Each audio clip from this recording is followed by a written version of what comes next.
మొదటి కొరింథీయులకు రాసిన పత్రిక 16వ అధ్యాయము 22వ వచనము.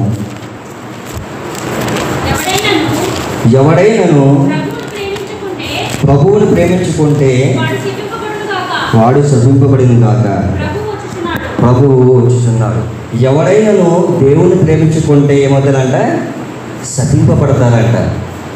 దేవుణ్ణి ఎవరిని ప్రేమించాలి మనమంట? దేవుణ్ణి, ప్రభువుని ప్రేమించాలి. మరి పౌలు గారి విషయంకి వస్తే గతించిన జీవితంలో తను క్రీస్తుకు హింసకుడుగా, దూషకుడుగా ఉన్నాడు. ప్రభువును హింసించిన వాడిగా ఉన్నాడు. క్రీస్తు మార్గంలో నడిచిన వ్యక్తులందరినీ కూడా ఆయన బాధించేవాడు. ఎవరైతే రక్షణ పొందుతున్నారో క్రీస్తు మార్గంలో నడిచిన వారందరినీ కూడా దూషించి హింసించేవాడు. అటువంటి వ్యక్తి పౌలు గారు క్రీస్తు మార్గంలో నడిచిన తర్వాత ఆయన రక్షణ పొంది ఉన్నాడు. క్రీస్తుని గురించి తెలుసుకున్నాడు. క్రీస్తు ప్రేమను అనేక మందికి చాటి ఉన్నాడు. కాబట్టి దేవుడిని ప్రేమించాలి. దేవుడిని ప్రేమించకపోతే ఏమవుతారు అంటారు? శపింపబడుతును అని పౌలు గారు ప్రస్తావించడం జరిగింది. అయితే ఈ లోకంలో చాలామంది రాజకీయ నాయకులు కానీ, అధికారులు కానీ, లేకపోతే శాస్త్రజ్ఞులు దేవుడే లేడని చెప్పి నమ్ముతూ ఉంటారు.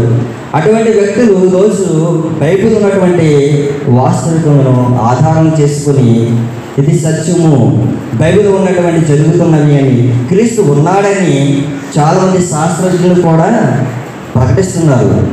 శాస్త్రజ్ఞులు సైతం కూడా ఈరోజు నమ్మవలసిన పరిస్థితి ఏర్పడింది. అలాగే స్వాతంత్ర పోరాట యోధం చేసినటువంటి గాంధీజీ గారు కూడా క్రీస్తు బోధనలో ఆయన వెళ్ళారు. ఆయన ఏమంటున్నారంటే, ఒక చెంప చూపిస్తే కొడితే రెండో చెంప మీద చూపించమంటారు. ఇది ఎక్కడి నుంచి వచ్చింది అంటే క్రీస్తు ప్రేమ దగ్గర నుంచి వచ్చింది. మనకు తెలియనప్పుడు చిన్నప్పుడు పాఠ్య పుస్తకాల్లో గాంధీజీ గారి గురించి ఉంది. మేము చదువుకున్నాం. 2 మార్క్స్ 4 మార్క్స్ 8 మార్క్స్ వచ్చింది.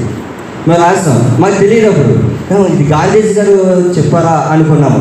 కానీ బైబిల్ చదివిన తర్వాత తెలిసింది ఇది ఎవరు చెప్పారు ఈ మాట? ప్రభు అయిన యేసు క్రీస్తు వారు చెప్పారు. అంటే గాంధీజీ గారు కూడా ఏం చేశారు? ఇప్పుడు క్రీస్తు మార్గంలో నడిచారు. అంటే రక్షణ పొందినటువంటి, అంటే క్రీస్తుని గురించి తెలిసినటువంటి వ్యక్తులు చాలామంది ఉన్నారు. కానీ రక్షణ పొందలేనటువంటి వ్యక్తులు ఇంకా చాలామంది ఉన్నారు. క్రీస్తు అంటే ఎవరో తెలుసు, కానీ క్రీస్తుని విమర్శించేవారు, దూషించేవారు అనేక మంది ఉన్నారు. క్రీస్తు మార్గంలో నడిచినటువంటి వ్యక్తులు చాలామంది తక్కువగా ఉన్నారు. చూడండి అసలు మత్తయి సువార్త చూద్దాం ఒకసారి. మత్తయి సువార్త 5వ అధ్యాయము 39వ వచనం చూద్దాం ఒకసారి. మత్తయి సువార్త 5వ అధ్యాయము 39వ వచనము. నేను మీతో చెప్పుతున్నది ఏమనగా, దుష్టిని ఎదిరింపగా నిన్ను కుడి చెంప మీద కొట్టువాడిని ఎడమ వైపునకు, ఒక్క నిమిషం. నేను మీతో చెప్పినది ఏమనగా, దుష్టిని ఎదిరింపక నేను కుడి చెంప మీద కొట్టువాడిని వైపునకు ఎడమ చెంప కూడా త్రిప్పుము అని ప్రభువైన యేసుక్రీస్తు వారు చెప్పారు. అంటే చాలామంది దీన్ని రాజకీయ నాయకులు కానీ మిగతా వాళ్ళందరికంటే నేను కప్పించారు. ఇది గాంధీజీ గారు నేర్పించారని మేము కూడా అలాగే నమ్మము. చిన్నప్పుడు పాఠ్య పుస్తకాలు చదివి మేము అలాగే నమ్మము. గాంధీజీ గారు చూస్తే కనుక 200-300 సంవత్సరాల క్రితం ఇది చెప్పబడింది ఈ మాట. అయితే క్రీస్తు పూర్వం 2000 సంవత్సరాల క్రితమే ప్రభువైన యేసుక్రీస్తు వారు ఈ మాట చెప్పారు. ఏమని?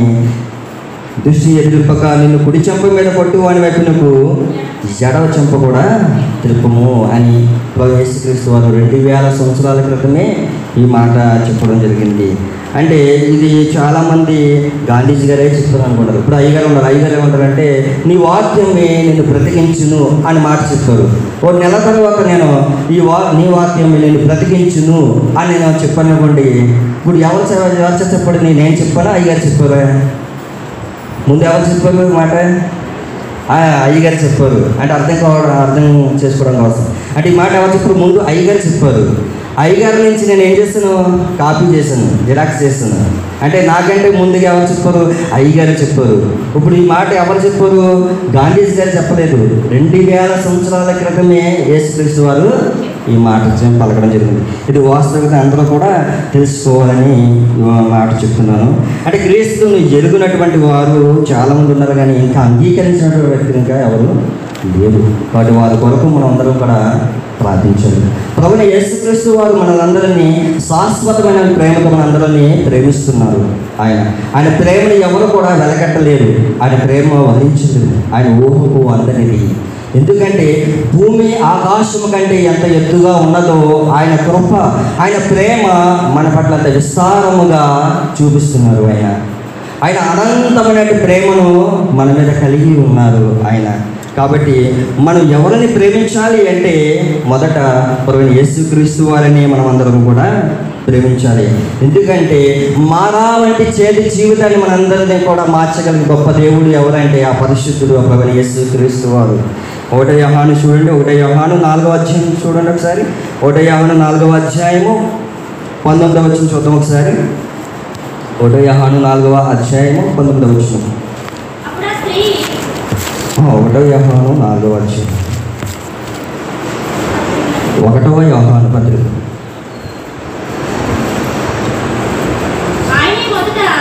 ఆయనే మొదట మనలను ప్రేమించిన గనుక మనము ప్రేమించుచున్నాము. చదవండి. ఎవడైనను నేను దేవుని ప్రేమించుచున్నానని చెప్పి తన సహోదరుని ద్వేషించిన ఎడల అతడు అబద్ధికుడును. తాను చూచిన తన సహోదరుని ప్రేమింపిన వాడు తాను చూడని దేవుడిని ప్రేమింపలేడు. దేవుని ప్రేమించువాడు తన సహోదరుని కూడా ప్రేమింపవలను అని ఆజ్ఞను మనమాయ వలన పొంది ఉన్నాము. మొదట ఎవరు ప్రేమించారంట? ఆయనే మనలను ప్రేమించి ఉన్నారు. ఆయన ప్రేమించి మన సహోదరుని ఏంటంట ద్వేషిస్తే కనుక మనం ఏమవుతామంట? అబద్ధికుడు అవుతాము.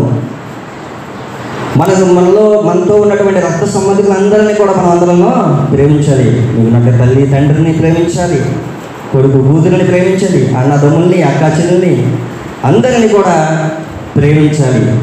అంటే ప్రేమించి దేవుణ్ణి ప్రేమించకుండా ఉంటే అబద్ధికులు అవుతారు. లేదా దేవుని ప్రేమించి మన రక్త సంబంధికులందరినీ ప్రేమించకపోతే అబద్ధికులు అవుతాము. కాబట్టి అంటే మన చుట్టూ ఉన్నటువంటి తల్లిదండ్రులందరూ మనం చూస్తున్నాము. వాళ్ళు ద్వేషిస్తే కనుక మన కంటికి కనిపించే దేవుణ్ణి ప్రేమించినట్టు కాదు. నువ్వు దేవుణ్ణి ప్రేమిస్తే నీ తల్లిదండ్రులను, కుమార్తెలందరినీ కూడా ప్రేమించాలి. నీకున్నటువంటి సమస్యను, బిడ్డలందరినీ ప్రేమిస్తే దేవుణ్ణి కూడా నువ్వు ప్రేమించాలి. ఎందుకంటే దేవుని వలన మనం ప్రేమ పొంది ఉన్నాము. కాబట్టి దేవుని ప్రేమించేవాడు తన సహోదరుని కూడా ప్రేమింపవలను అని ఆజ్ఞ మనం క్రీస్తు ద్వారా పొంది ఉన్నాం. కాబట్టి అటువంటి ప్రేమను మనమందరము కలిగి ఉండాలి. క్రీస్తు ప్రేమ మనందరినీ ఆయన మార్గంలో నడిపింపజేస్తుంది. అంటే చెడిపోయినటువంటి జీవితంలో నుండి మార్పు చేస్తుంది. మన ఏ స్థితి అయినా సరే ఆ స్థితి నుండి మనల్ని మారుమనసు పొందించి ఆ స్థితి మొత్తం అంతా కూడా మనల్ని మారవంటి జీవితాన్ని మధురముగా ఆయన మారుస్తున్నాడు. కాబట్టి మనం ఆయనని ప్రేమించాలి. ఈరోజు లోకంలో తల్లిని విడిచిపెట్టిన వారు ఉన్నారు, తండ్రిని విడిచిపెట్టేసిన వారుగా ఉన్నారు, కుమార్తెని కానీ బిడ్డలని విడిచిపెట్టిన వారుగా ఉన్నారు. కానీ ఒక తల్లి మరిచినా కానీ, ఒక తండ్రి విడిచిపెట్టేసినా కానీ ప్రభువైన యేసుక్రీస్తు వారు ఎప్పుడు కూడా మనల్ని విడిచిపెట్టడు. ఆయన మరువుడు. తల్లి మరిచినా కానీ ఆయన మరువుడు. తండ్రి విడిచిపెట్టేసినా కానీ ఆయన విడువడు, ఎడబాయడు. ఆయన ప్రేమ అనంతమైనటువంటి ప్రేమ మన మీద కుమ్మరిస్తున్నాడు. ఆయనే మనం మొదట మనల్ని అందరినీ కూడా ప్రేమిస్తున్నాడు. యేసయ్య ప్రేమ అనంతమైనటువంటి ప్రేమ కలిగి ఉన్నాడు. ఆయన కృప విస్తారముగా ఉన్నది. క్రీస్తుని ఎరుగునటువంటి అనేక మంది ఉన్నటువంటి ఉన్నారు. వారందరి కొరకు మనందరము ప్రార్థించాలి. యేసయ్య ప్రేమ మనం ఒకసారి తెలుసుకుందాం. ప్రేమ యేసయ్య ప్రేమ,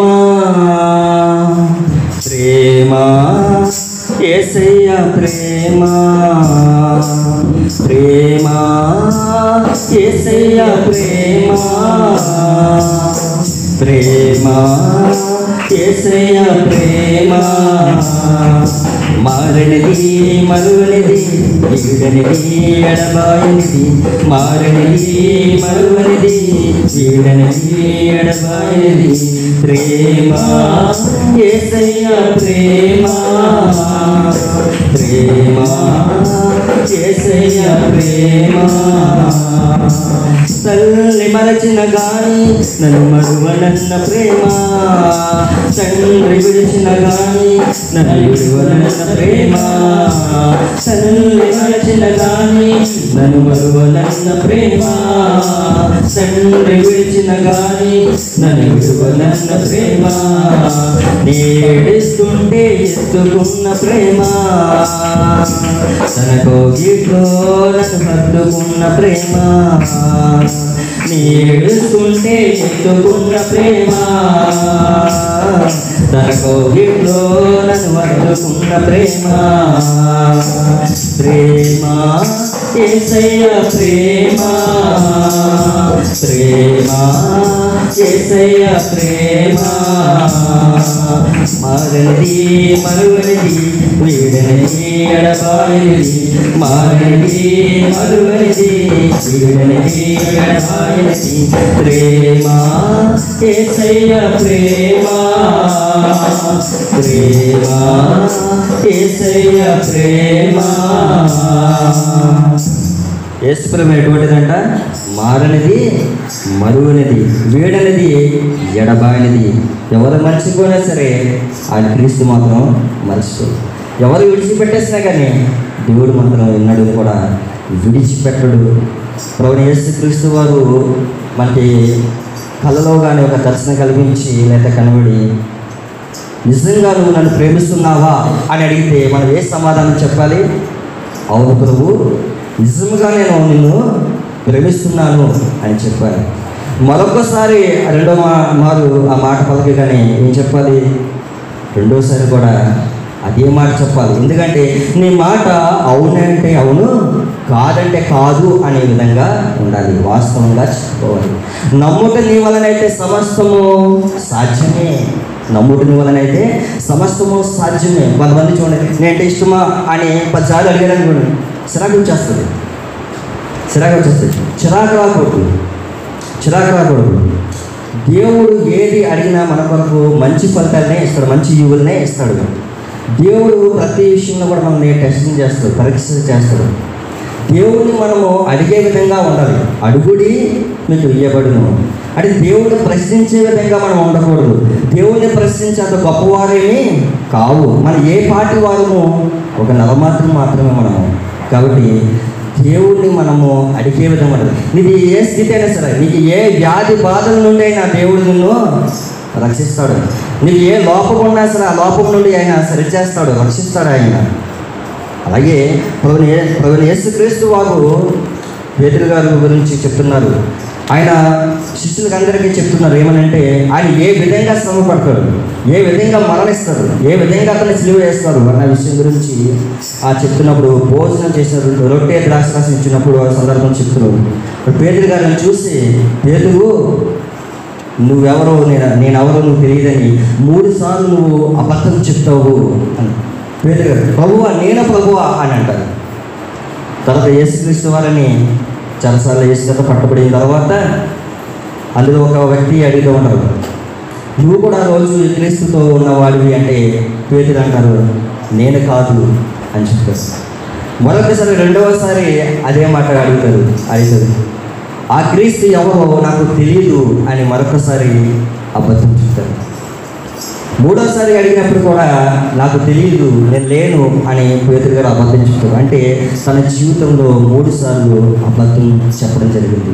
ఆ 3వసారి అబద్ధం చెప్పగానే యేసుక్రీస్తు వారు చెప్పిన మాట గుర్తొచ్చింది. ఆయన 3 సార్లు అబద్ధం చెప్పిన కోరిక వస్తుంది అని చెప్పిన మాట గుర్తు జ్ఞాపకం చేస్తున్నారు.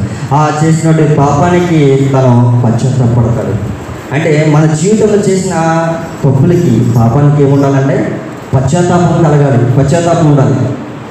అలాగే మళ్ళీ పేతురు గారిని అంటే యేసుక్రీస్తు వారు ఏ లేఖనంలో అయితే చెప్తున్నారో లేఖనం ప్రకారం జరిగిన తర్వాత ప్రభు యేసుక్రీస్తు వారు మరణించిన తర్వాత మరణించి 3వ దినంగా తిరిగి లేచిన తర్వాత ఆ తర్వాత కొన్ని సందర్భాల్లో ప్రభు యేసుక్రీస్తు వారు తన శిష్యులకి కనపడతారు. అయితే చనిపోయిన తర్వాత ఇందాకేమో చనిపోకముందు పేతురు గారికి చెప్పారు. చనిపోయిన తర్వాత ఆయన తిరిగి లేచిన తర్వాత పలుమార్లు ప్రభు యేసుక్రీస్తు వారు శిష్యులకి కనబడతారు. అక్కడ సీమోన్ గారిని అడుగుతున్నారు, ఏమని ఒకసారి చూద్దాం. ఒకసారి యోహాను పత్రిక 20వ అధ్యాయము, యోహాను పత్రిక 20వ అధ్యాయం 15వ వచనం చూడండి ఒకసారి.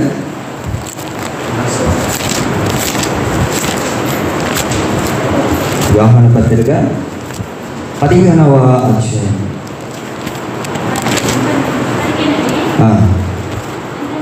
20వ అధ్యాయం 15 చూద్దాం సార్.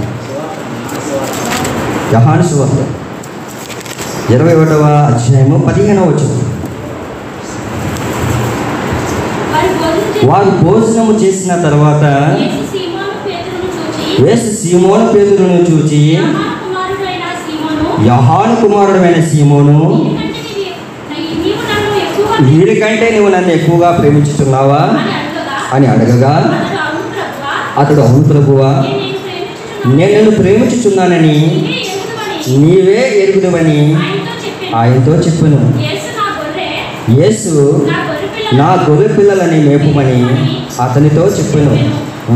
మరలా ఆయన, యోహాను కుమారుడైన సీమోను, నన్ను ప్రేమించుచున్నావా అని రెండవసారి అతన్ని అడగగా అతడు, అవును ప్రభువా, నేను నిన్ను ప్రేమించుచున్నానని నీవే ఎరుగుదువని ఆయనతో చెప్పాను.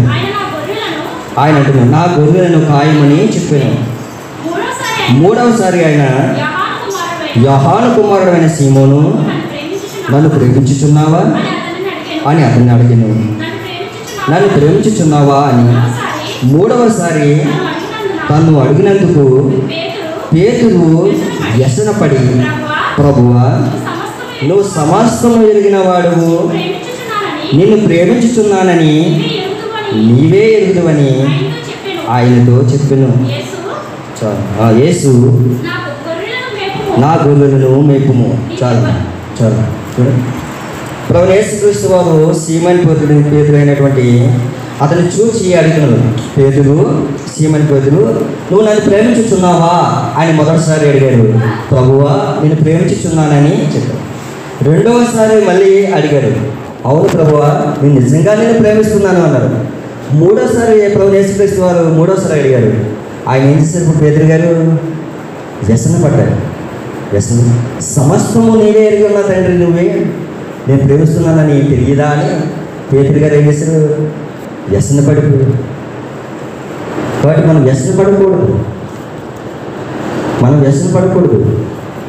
దేవుడు మనల్ని పరీక్ష చేస్తుంది, ఎంతలా ప్రేమిస్తున్నాం మనం. దేవుడే మనల్ని ప్రేమిస్తున్నాడు. అనంతమైన ప్రేమను, శాశ్వతమైన ప్రేమను మనల్ని ప్రేమిస్తున్నాడు. మనం దేవుని ఎంతలా ప్రేమించాలి? దేవుడే అడుగుతున్నాడు, నిజంగా నువ్వు నన్ను ప్రేమిస్తున్నావా అంటే నిజంగా పేతురు గారు ప్రేమిస్తున్నారు.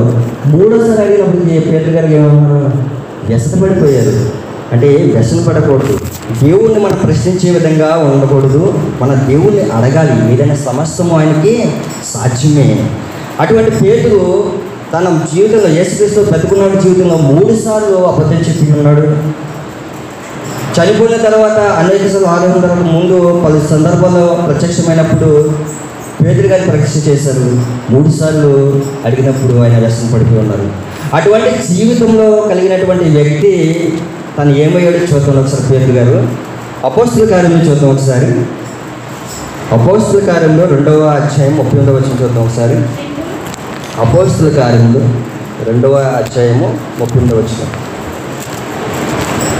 అపోస్తల కార్యంలో 2వ అధ్యాయము,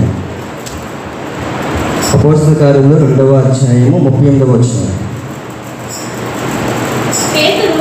పేతురు, మీరు మారు మనసు పొంది పాప క్షమాపణ నిమిత్తము ప్రతివాడు యేసుక్రీస్తు నామమున బాప్తిస్మము పొందుడి, అప్పుడు మీరు పరిశుద్ధాత్మను వరము పొందుదురు. అవసరం. ఇప్పుడు ఏం చేశారు పేతురు గారు? ప్రభువైన యేసుక్రీస్తు వారు మీరు సమస్త మానవాళికి వెళ్ళి సువార్తను ప్రకటించమని చెప్పి ఉన్నారు. అటువంటి పేతురు గారు ఇప్పుడు ఏం చేస్తున్నారు? ప్రభువైన యేసుక్రీస్తు యొక్క సువార్తను ప్రకటిస్తున్నారు. ఏం చేస్తున్నారు? మీరు మారు మనసు పొంది పాప క్షమాపణ నిమిత్తం ప్రతివాడు యేసుక్రీస్తు నామమున బాప్తిసం పొందుడి. అప్పుడు ఏం పొందుకుంటారంట? మీరు పరిశుద్ధాత్మను పొందుకుంటారు. ప్రభువైన యేసుక్రీస్తు వారు వెళ్తూ ఏం అనుగ్రహించారు? మనకి పరిశుద్ధాత్మ అనే వరమును మనకు అందించి ఉన్నారు. ఈరోజు మన పరిశుద్ధాత్మ ప్రేరణ ద్వారా మనము నడిపింపబడుతున్నాము. కాబట్టి తర్వాత చూడండి ఒకసారి. అప్పుడు మీరు పరిశుద్ధాత్మ అనే వరమును పొందుదు. ఈ వాగ్దానము మీకును మీ పిల్లలకును దూరస్తులందరికీ అనగా ప్రభు అయిన మన దేవుడు మన యొద్దకు పిలిచిన వారందరికీ చెందునని వారితో చెప్పును. ఇంకను అనేక విధమైన మాటలతో సాక్ష్యం ఇచ్చు, అనేకమైనటువంటి యేసుని గూర్చి సాక్ష్యం ఇచ్చుచు మీరు మూర్ఖులకు ఈ తరము వారికి వేరే రక్షణ పొందుడని వారిని హెచ్చరిస్తున్నారు. ఎవరైతే క్రీస్తు మార్గంలో ఇంకా నడవకుండా ఉంటున్నారో, ఎవరైతే ఇంకా విమర్శిస్తున్నారో వాళ్ళందరికీ కూడా హెచ్చరిక జారీ చేస్తున్నారు. ఎందరైతే క్రీస్తుని అంగీకరించి ఉన్నారో వాళ్ళందరూ కూడా ఏం చేశారు? బాప్తిసం పొంది ఉన్నారు. వారు పరిశుద్ధాత్మను వరమును, క్రీస్తు వరమును పొందుకుని ఉన్నారు. తర్వాత కాబట్టి అతని వాక్యము అంగీకరించిన వారు బాప్తిసం పొందిరి. ఆయన వాక్యమును, పేతురు గారు చెప్పినట్టు వాక్యమును వినేవారు అందరూ కూడా రక్షణ పొందారు, బాప్తిసం తీసుకున్నారు. ఎంతమంది అంటారు చూడండి ఒకసారి. ఆ దినమందు ఇంచుమించు 3,000 మంది చేర్చబడిరి. ఆమేన్. ఎంతమంది అంటమ్మా? ఒకే దినమందు ఎంతమంది? ఒకే దినమందు 3,000 మంది బాప్తిసం. మరి ఈరోజు చాలా ఇన్స్ట్రుమెంట్స్ ఉన్నాయి, మైక్స్ ఉన్నాయి, బాక్సులు అన్నీ ఉన్నాయి. కానీ యేసుక్రీస్తు వారు సువార్త చెప్పే టైంలో, కొండ మీద ప్రసంగం చేసిన టైంలో కూడా అనేక మందికి, అంటే అక్కడ అనేక జనాలు, అక్కడ అన్యులు ఉన్నారు, ఇశ్రాయేలు ప్రజలు ఉన్నారు, దేవుని అంటే తెలియని వారు అందరూ కూడా యేసుని వెంబడించిన వారు అనేక మంది కొండ మీద ప్రసంగం చేసినప్పుడు ఇంచుమించు ఆయన ప్రసంగిస్తే యేసుక్రీస్తు వారు 4,000 మంది, 5,000 మంది అంతమంది రక్షణ పొంది ఉన్నారు. అలాగే పేతురు గారు కూడా పరిశుద్ధాత్మను వరను అందించి ఉన్నారు. ఆ క్రీస్తు గురించిన మాటలు విని రక్షణ పొంది బాప్తిసం తీసుకున్నారు. ఆ దినమందే ఇంచుమించు 3,000 మంది రక్షణ పొందుతున్నారు, బాప్తిసం తీసుకున్నారు. తన జీవితంలో అంటే అబద్ధం చెప్పేవాడిగా ఉన్నాడు, అంటే పొంకేవాడిగా ఉన్నాడు, క్రీస్తు ఎవరో తెలియదు అని చెప్పేవాడిగా ఉన్నాడు.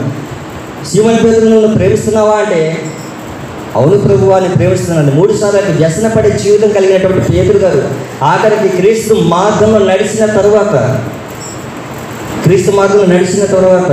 క్రీస్తును పట్టుకున్న తర్వాత ఎంతమందిని విశ్వాసంలో క్రీస్తు ద్వారా నడిపించాడంటే 3,000 మందిని నడిపించి ఉన్నాడు. క్రీస్తు ప్రేమ అనేక మందిని మార్చివేస్తుంది. ఏ స్థితి, ఏ పాప స్థితి అయినా సరే, అది ఎవరినైనా సరే క్రీస్తుని పట్టుకుంటే క్రీస్తు ప్రేమలోకి మనం వెళ్ళిపోతాం. మళ్ళీ ఏ తప్పు చేయడానికి సిద్ధపడతాం.